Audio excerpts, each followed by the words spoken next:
edition of the Jaipur Literature Festival, protected by Dettol, Baneka Swasth India, at Darbar Hall. The session is presented by Rajasthan Patrika. The festival brochure and flyer with details of the full program are available for purchase at the information desk. We are delighted to introduce Heritage of Words. Words are legacy. Three eminent figures from the literary world are in conversation about the words they have imbibed and nurtured from parents, grandparents, and histories varied. This myriad inheritance. Writer and former diplomat Navdeep Suri has translated his grandfather Nanak Singh's profound works, including Khooni Vaisakhi, a scathing and heart-wrenching poem on the Jallianwala Bagh Massacre, and a life incomplete. Navtej Sarna, writer and former diplomat, has written several books across diverse genres, which include translations of his father, Mohinder Singh Sarna's remarkable writing, among which are the powerful partition stories and Savage Harvest. In conversation with poet, translator Nirupama Dutt, a session on the heritage of words and the weight of all they present. I would now like to introduce our first speaker. Navdeep Suri is Distinguished Fellow at the Observer Research Foundation in New Delhi. He has previously served as India's ambassador to the UAE, High Commissioner to Australia, Ambassador to Egypt, and Consul General in Johannesburg. Navtej Sarna is the author of the novels The Exile and We Want Lovers Like That, the short story collection, Winter Evenings, non-fiction works. Nirupama Dutt is a poet, journalist, translator, and literary columnist. She penned the biography of Punjab's Dalit icon, the Ballad of Bant Singh. I request Nirupama Dutt to kindly take over the session.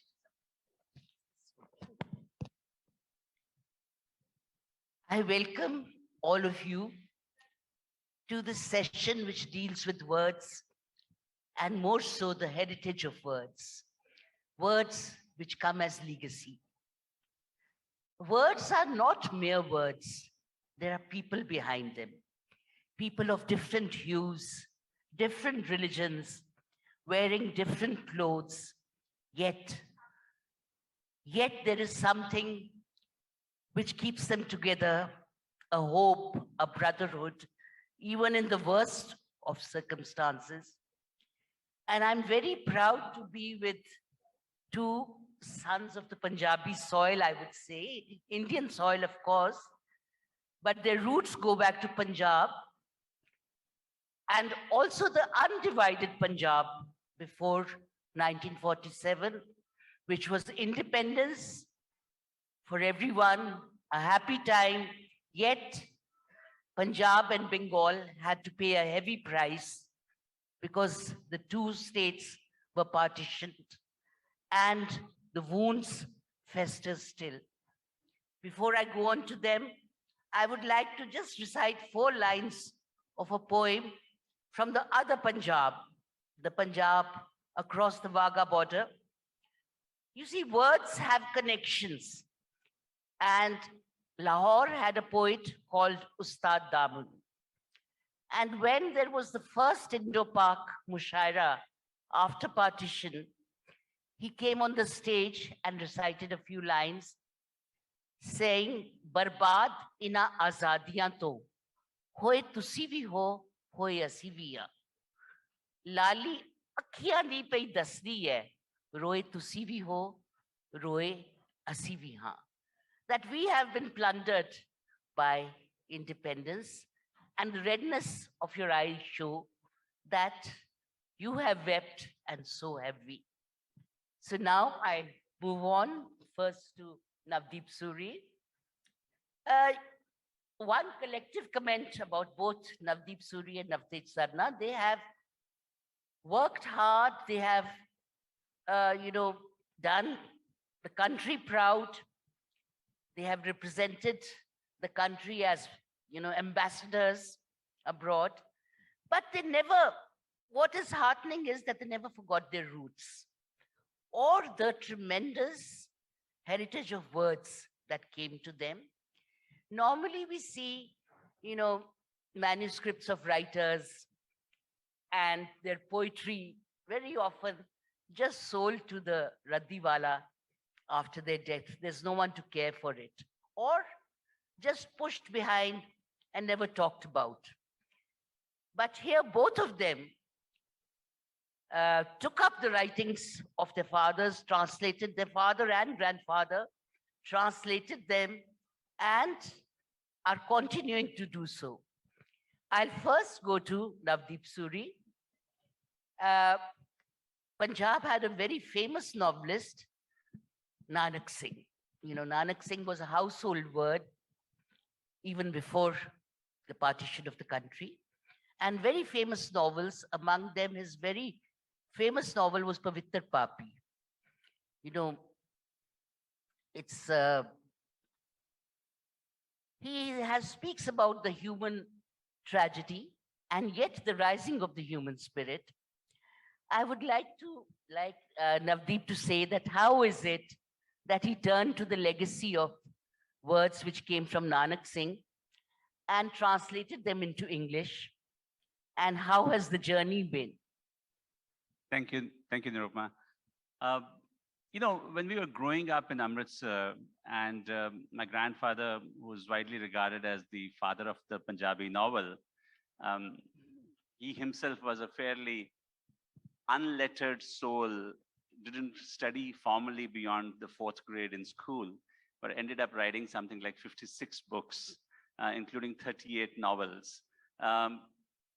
We were pretty casual about it, took it for granted that, we are heirs to this enormous literary heritage.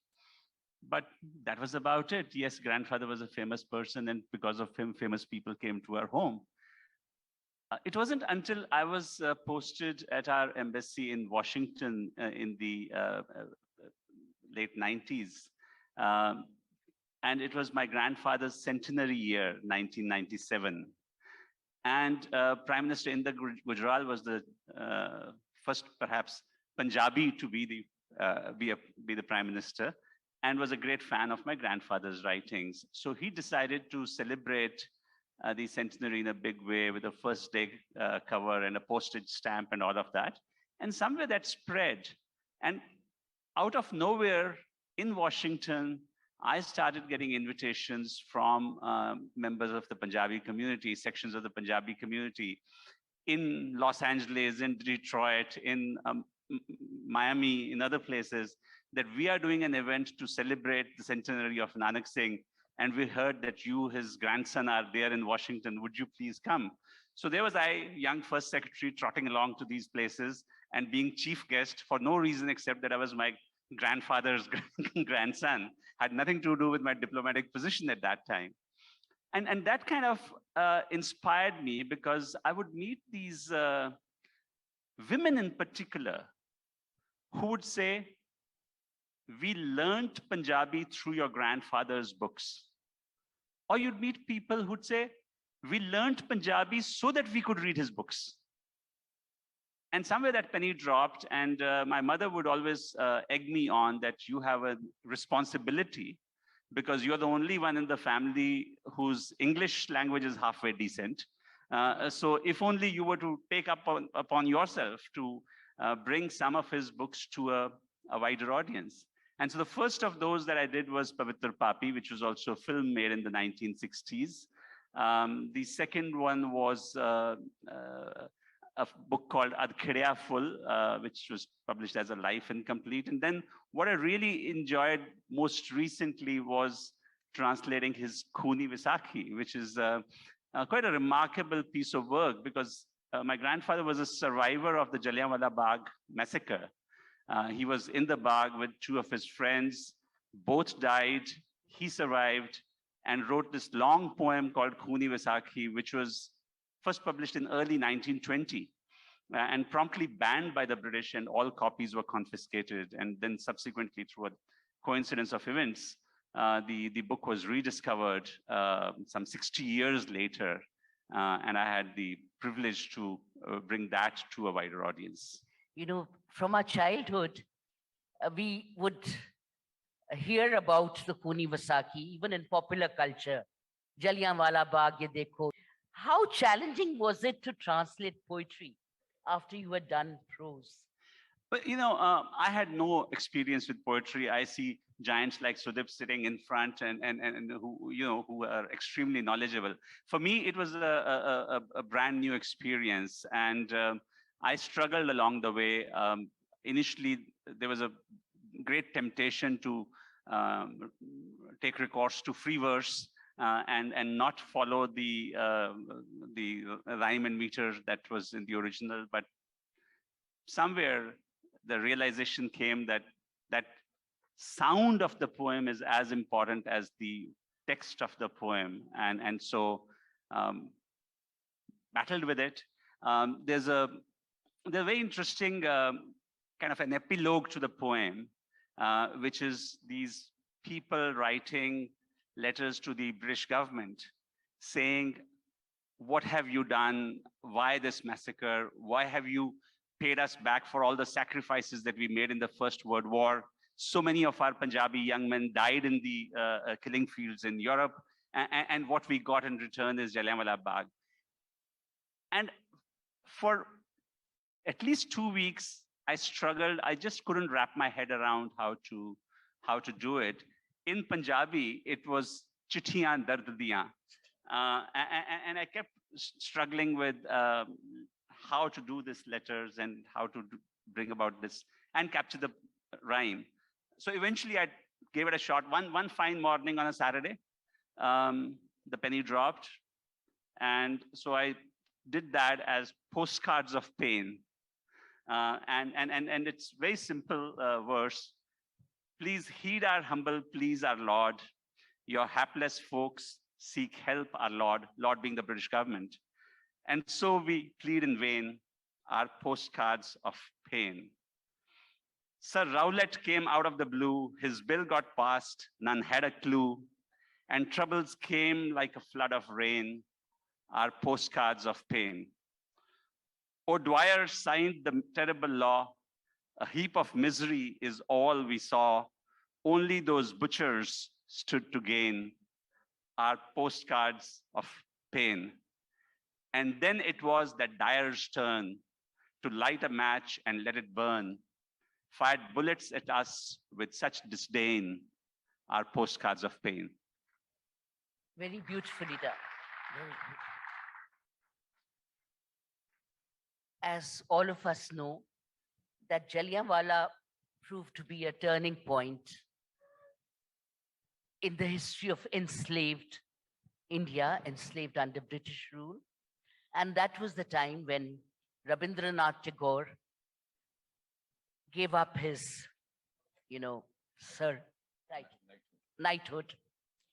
And the entire country rose up at such injustice as had happened at Amritsar, where people were just imprisoned and fired, where they could not even escape. And interestingly, the Jallianwala Bagh in Amritsar, the caretakers have been a Bengali family, a revolutionary Bengali family for so many years. And that is one spot, which is a secular Tirath Sthan. It's a holy place where people go. And of late, it has been renovated, as one reads and sees. And I read one very painful account which said that people stand there taking selfies. What do you feel about this kind of renovation of a historical monument? Nirupama, I thought it was sacrilege. The reason is, if we don't preserve our history, if we don't respect our history, and if we tamper with it in the sense that we are modernizing, Yes, Jallianwala Bagh was run down. Yes, it needed better facilities. It needed better toilets. It needed all of those things, maybe a better visitor center that explains. But you could have done that without messing around with the integrity of a historical site. There are enough examples around the world of how, whether it is a memorial to the Holocaust or or the Commonwealth War Graves cemeteries or others, where a memory has been preserved. And my growing up in Amritsar as a child, very close to the Golden Temple, very close to the Jallianwala Bagh, was that this was a place that we'd stop by. And as you entered that very narrow passage into the Bagh, it was a somber feeling. It prepared you for at least a moment of reflection, and if nothing else. And so going back after this Disneyfication, if you could call it that, of the Jallianwala Bagh, as you enter, there are these murals of people that bear no resemblance to reality of life at that thing. They are happy people celebrating because the people who were doing this renovation thought that these are people coming to celebrate Vaisakhi. But hang on, Amritsar was in the curfew at that time. There was no Vaisakhi celebration. People were coming for a purpose. They were there to protest. And to me, perhaps the single biggest injustice to the Bagh in this process was that what made it such a killing field for Dyer was that there was no exit out of it. And I just want to read 3-4 lines, if I may, Nirupama, from Khooni Vaisakhi again, where there's this whole scene of the firing in Jallianwala Bagh. At Dyer's command, those Gurkha troops gathered in a formation tight, my friends. Under tyrant's orders, they opened fire straight into innocent hearts, my friends. And fire and fire and fire they did. Some thousands of bullets were shot, my friends. Like searing hail, they felled our youth, a tempest not seen before, my friends. Riddled chests and bodies slid to the ground, each one a target large, my friends. Haunting cries for help did rend the sky. Smokes rose from smoldering guns, my friends. Just a sip of water was all they sought.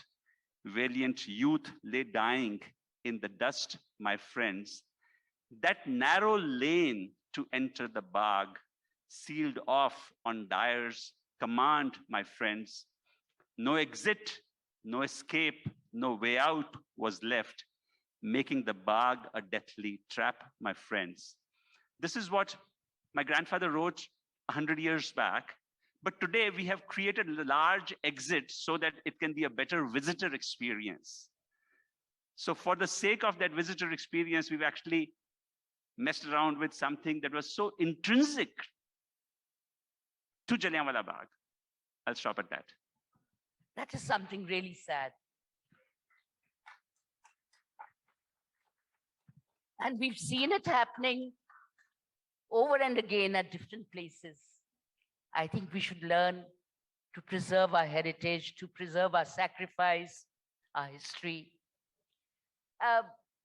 Last, I'd like to ask you that Nanak Singh also wrote novels on partition or the trauma of partition. Have you touched any of those novels? So yes, he was deeply moved by the partition and the trauma, and in quick succession between 1947 and 1950, he wrote 4 different novels. The first 2 of those are called Khoon Vaisakhi and Agdi Khed, which I'm translating into English. I've finished, in fact, translation of the first one, which is Khoon Vaisakhi. And it's being published by HarperCollins as Hymns in Blood.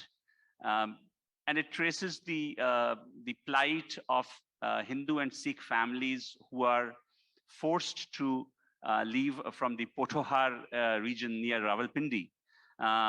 This idyllic village where Hindu, Muslim, and Sikh communities have lived in amity for generations, and then the fires of communalism come and everybody's singed by them. And I thought I wanted to take up these two novels, Nirupama, because while we're celebrating Azadi Ka Amrit Mahotsav as 75 years of independence, and yes, there's legitimate reason to be proud of India's many, many accomplishments, but it's also a good time to remember the price that Punjab and Bengal paid for the partition. While Punjabis have been fairly resilient, I think, in getting over that and going on with life and even mending fences again with the Muslim communities. The books that my grandfather wrote, and the first one was published in February 48, the second one was published in September 1948. The two things that come across to me from these books, one is the way it helps you understand the texture of life in rural Punjab before 1947. And the way communities lived together and celebrated each other's festivals. And the second is that while he doesn't gloss over the trauma and the ravages of partition, but he leaves enough space for reconciliation. And there's almost a healing touch in the books, even as you absorb the horrors of the time, because some of the stalwarts in the book are Muslim families who stand by their Hindu and Sikh neighbors and are ready to sacrifice their own lives and their sons' lives with the commitment that we will not let you be harmed. So there is that element of heroism that stands out in that overall landscape of death and destruction that he wrote about. Thank you so much. You know, it is the heritage you have from your grandfather that you have brought forward. But in Punjab, the Punjabis will always remain grateful to you for translating their Nanak Singh. Such has been his popularity.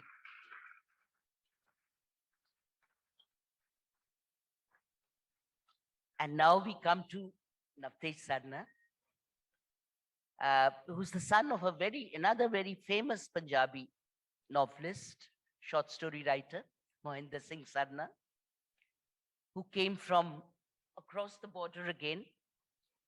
And Navtej has translated beautifully his stories. I still don't forget them, of partition, and amazing stories which speak of the bloodshed and the communal warfare, but which also speak of, the humanity rising. And it's a mad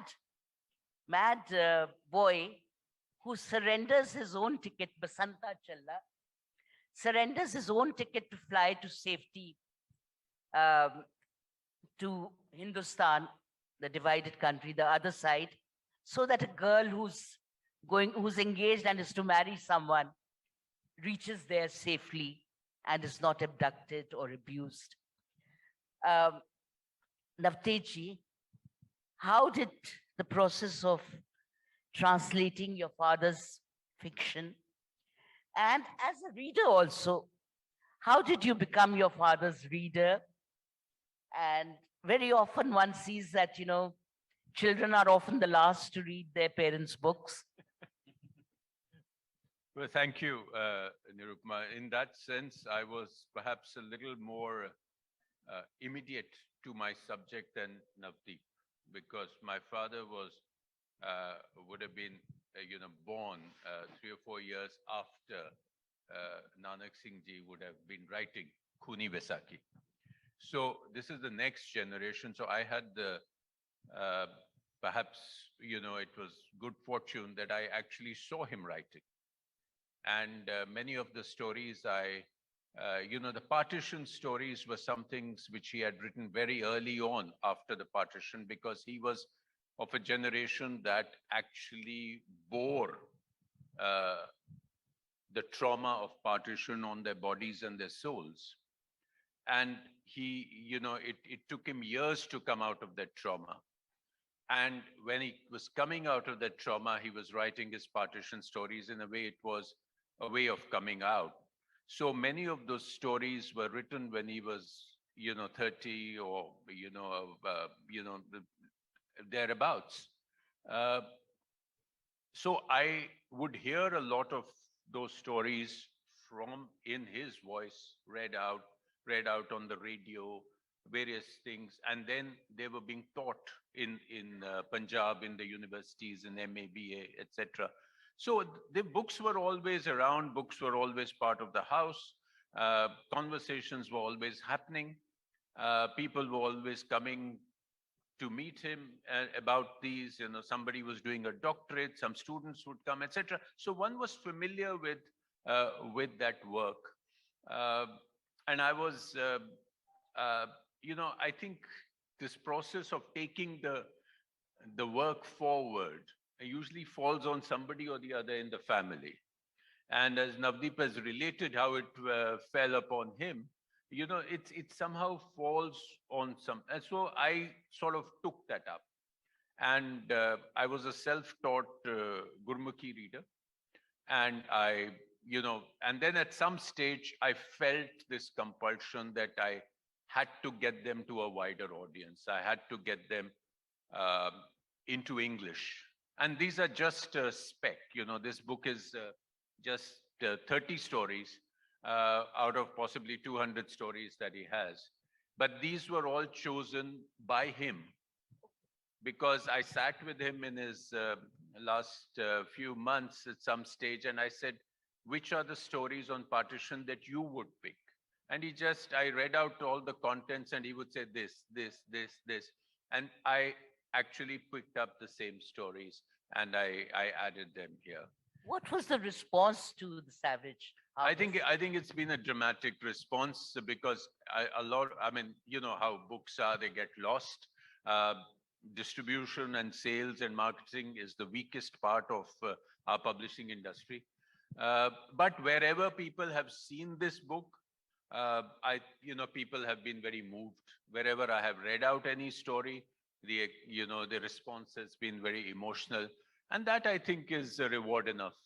And, you know, there's a huge amount of his work which is lying untranslated, his epic poetry, his novels. Well, let's see who can do that hereafter. And after this book, what have you taken up? No, this was done about 10 years ago. And after that, you know, I did my own short stories, my own travel history. And now I've just finished my novel, which is going into final editing now. And what is the novel called? The novel is called, if I can announce it here, yeah, it's called Crimson Spring. And it's called Crimson Spring because it is based on, you know, what Navdeep has spoken about. It is centered around Jallianwala Bagh. Okay. It is centered around Jallianwala Bagh, but it is not only about the massacre. So it brings together various historical trends that were happening at that time. What were the British trying to do? Why was O'Dwyer doing what he was doing? Who was Dyer? Who were the people in the Bagh? There were soldiers who had come back from the war. What did they feel? There were protesters, normal protesters, and there were just ordinary people who had come not to celebrate Vaisakhi because, as we heard, Punjab was, you know, Amritsar was under curfew. But yes, there was the big Vaisakhi, the Vaisakhi cattle fair of Amritsar was the biggest in Punjab. So people used to come to sell and buy their animals. And a lot of them had come there and were just resting in the Bagh. So, you know, so this, and it brings together the Gadar. So it brings together various historical trends, and let's see how it works. But, you know, having researched Jallianwala Bagh to a fairly minute detail, I share Navdeep's anguish about what is being done there. Because honestly, even 3 or 4 years ago, I tried to meet the Bengali gentleman you mentioned. I couldn't meet him because I was so hurt when I went there. And this was before the Disneyfication, because there were people sitting on all sorts of places where it said no shoes. They had big, big shoes and they were standing there taking selfies. It was a picnic spot of a very mediocre kind. The statue of Udham Singh that is outside bears no resemblance to the man. The photograph of Udham Singh inside the museum is of a different Udham Singh. He was the Udham Singh in the Gadar movement. So I just wanted to meet this gentleman of the revolutionary family and say, please come with me, I'll take you through this. But he was traveling somewhere, so I don't blame him. But I think what has been done thereafter is absolute sacrilege, because it's not just the memory, it's the austerity, it's the solemnity which has been lost. As I keep saying, you know, I had the occasion to visit Auschwitz about 14 times because I was posted in Poland. And every time you went there, you felt the dead actually around you. You felt them speaking to you. But, you know, you can't do it if you have lay chip packets and, you know, all this nonsense going on. And, you know, this kind of beautification of a sad spot is really sad. So that's that. I don't know if you have time left for a reading. Otherwise, Maybe not a full story, but we would love you to read a passage. well, perhaps then I read a passage from the story you mentioned. Okay. You mentioned Basanta Basanta Challa, and Challa. people already have a context. It's a story to remember. The context simply is that this man who's the writer has come away after partition. He is the deputy director in the civil aviation department, and his aunt and uncle are stuck there still. And he gets a letter and he says, I have to do something to go back to them and get them out. And those days, people who had the pull could charter a plane. They would charter a plane and go. It would be announced on the radio, and people would gather, so they'd get there 4 or 5 members of their family, and the other tickets would be sold. So they would make that, that would be their compensation. So there was a huge fight for those tickets. So I don't know. So I'll just take you to where the gentleman has reached with a 35-seater Dakota and landed at Rawalpindi's Chaklala airport. And he's surrounded by a crowd of people from the neighborhood. A deathly fear had drained the color from their faces, as if they could see vultures circling over their heads. They were desperate for the seats on that plane. I didn't want to show any favors in handing out the seats.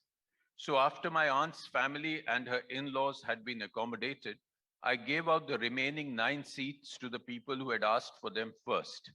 I begged forgiveness with folded hands of those who had missed out. But I was embarrassed by the repeated appeals of Pandit Kirparam and his wife, whom I had known since I was a child. Their young daughter Kanta stood behind them, her gaze fixed intently on the floor.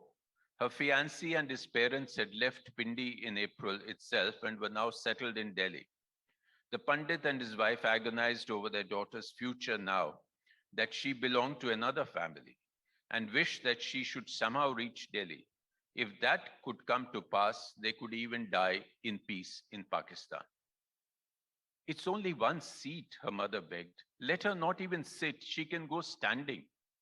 I again pleaded my helplessness. The British pilot of the plane had made it quite clear that if we exceeded the numbers by even 1 person, he would not take off. There is one possibility, I said. If someone were to return his ticket, then I could give it to Kanta. The glimmer of hope was extinguished in an instant. No one would be prepared to do that. A ticket for the plane meant life.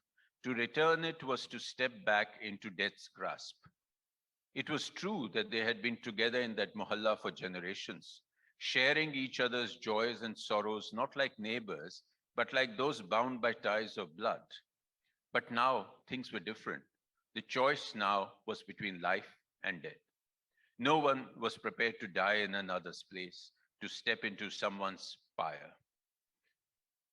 Kanta's parents cast a hurried, hopeless look over the faces of the crowd in the courtyard, and then lowered their darkening gaze to the ground. Placing their hands on their daughter's shoulders, they began to wend their way slowly homewards.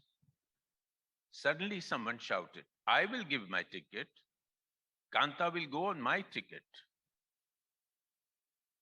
I turned in the direction of the voice. It was Basant. Basant, who had always been known as an imbecile and fool.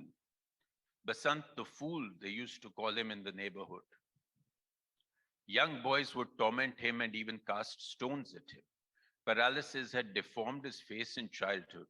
His lower lip hung low and saliva dripped constantly down his face and neck to the handkerchief pinned to his collar by his mother. All day he would limp around the mahalla talking nonsense, a clown in the eyes of everyone. I looked towards his widowed mother, who had spent her life washing the dirty dishes of the community and had somehow purchased a ticket to life for a half-crazy son. Yes, yes, Basant struck his chest, damp with drool. Take my ticket, give it to Kanta. His mother did not say anything. She did not raise any objections or try to stop Basant. Her eyes showed neither joy nor grief, only mute acquiescence.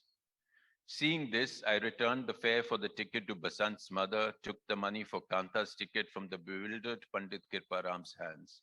The people of the neighborhood stared at the angel who had stunned them into silence. His act reminded them that they had never stopped their children from throwing stones at him. What a moving passage.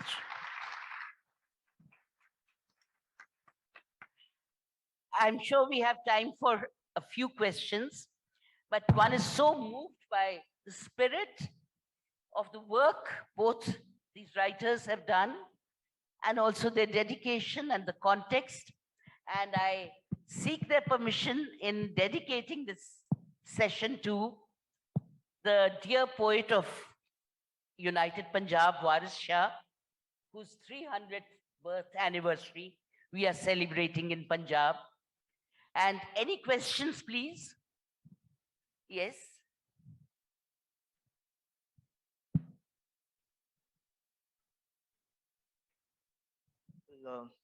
Firstly, thank you to the distinguished speakers. Well, this session made me remember my grandmother. She was 11 when the partition took place. But then the name of the session was Heritage of Words. So in a way, now I think everything that the partition, sort of got into the light is in a way can or may be experienced now. Like if we speak about international politics or, the slight erosion of quote unquote secularism. So I would like to ask the speakers from that is a transition from sort of a heritage of words to a legacy of words possible? How much power do you really think words or books can have today to, spread across the message of, say, peace or like brotherhood to the masses? Because when I was in college, I came to know about the partition or things dealt with this from a very academic light, and then I went to fiction, etc. But does it really have the power to inspire masses? So can we create a legacy of words from a heresy of words? Thank you.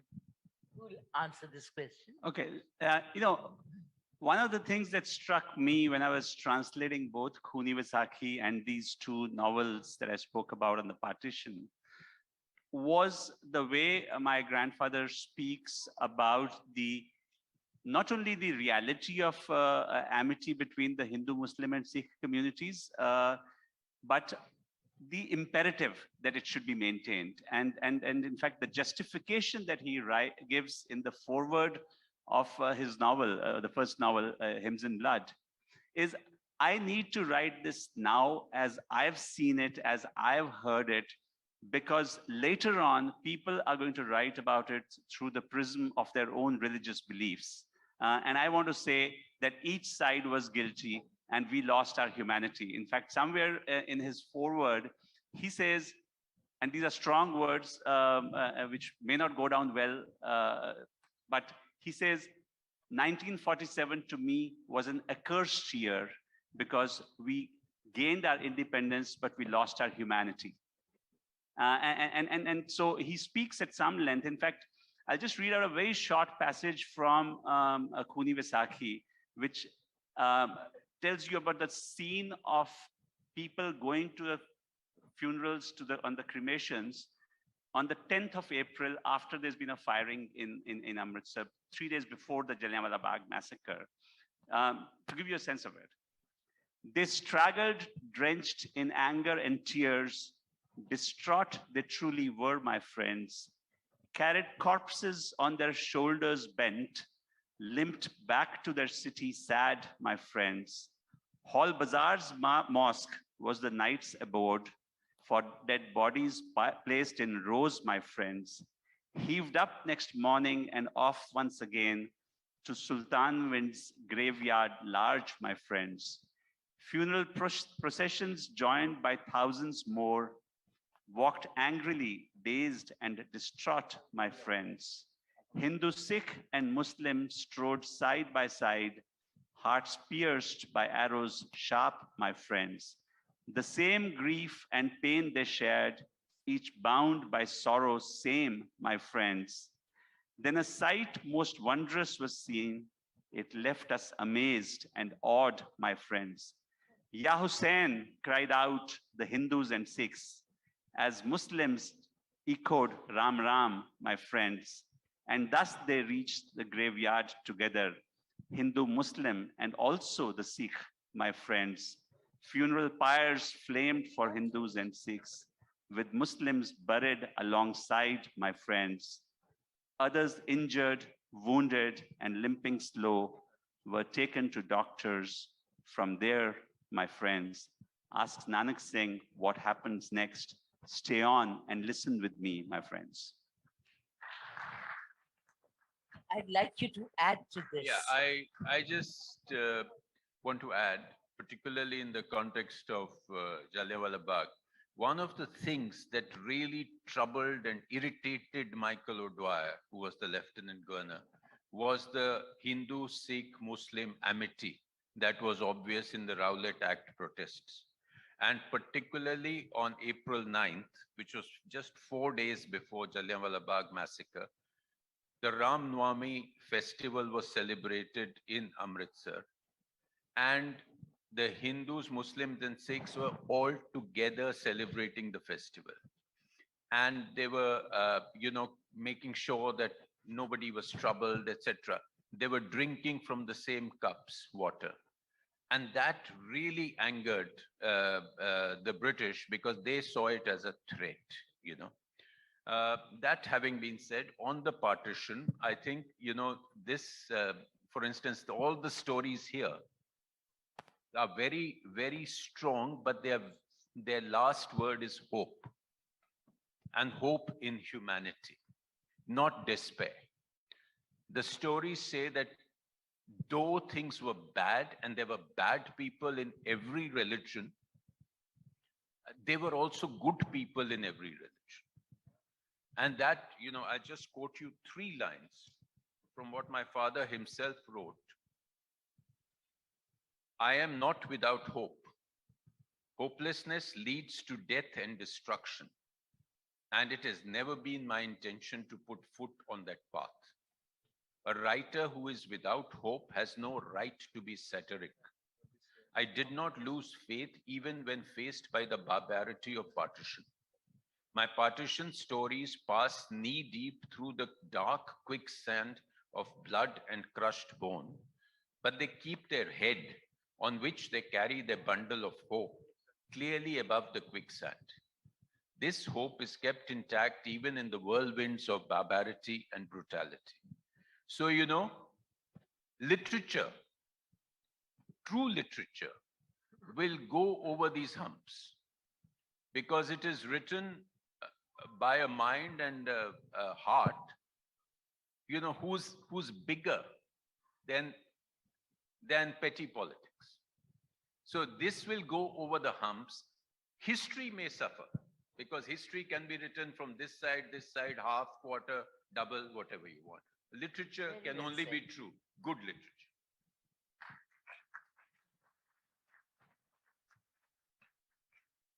We can have one short last question. Please, please. Hello. Hello. I'll quickly give the context.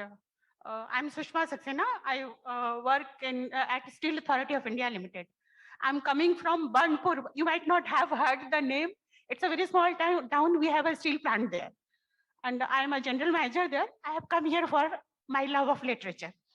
Okay, and second thing which prompted me to raise my hand so strongly is translators. Translators, the people who translate any work from one language to another language, and it means from one culture to another culture also many a times. They are like gods to me, because of them we come to know about not only apparent cultures, but the thoughts also which grow in different cultures. I think I'm able to put it in right words. So about that Khooni Vaisakhi, sir, one of my Sikh friends had referred that one or two passages. So I'm familiar with that. And I'll go back and tell him that I met you. And sir, it touched me when you said that good books, you meant that good books don't bring dramatic response. So here I'm going to make a point, sir. When publishers market a book, they market authors, big authors, glamorous names, or they try to convert those names into glamorous names. और they market books. इसकी book है, उसकी book है, उन्होंने लिखा है, ये award मिला है, यहाँ पे launch हुआ. What I think they should be marketing reading habits. Like people should know that any book can be enjoyed. Like I have read Kamu, I have read Mahatma Gandhi, because those books were translated from some other language. I can only read Hindi or English, but I have read those books also. So publishers should be marketing reading habits, the joy of reading. So can we think about it? I don't know how publishers can market that. Like when they take names, I couldn't agree with you more. Please do tell the publishers. There are many of them here. Yeah. It will benefit them also, sir. I agree. It has been a very inspiring session. There's a question. Yes. Although I know Navtej from olden times, I know Navtej, but I don't know if he's aware that Dalhousie has a literary club called Kalam, and Nanak Singh's poems are frequently read out there, especially Khooni Vaisakhi. I just wanted to tell him. It has been a very inspiring session, and the words were flying as they spoke right into our hearts, and a session that ends on a hope of note, togetherness, and thanks for highlighting the role of translators. All three of us are into translation. Thank you very much.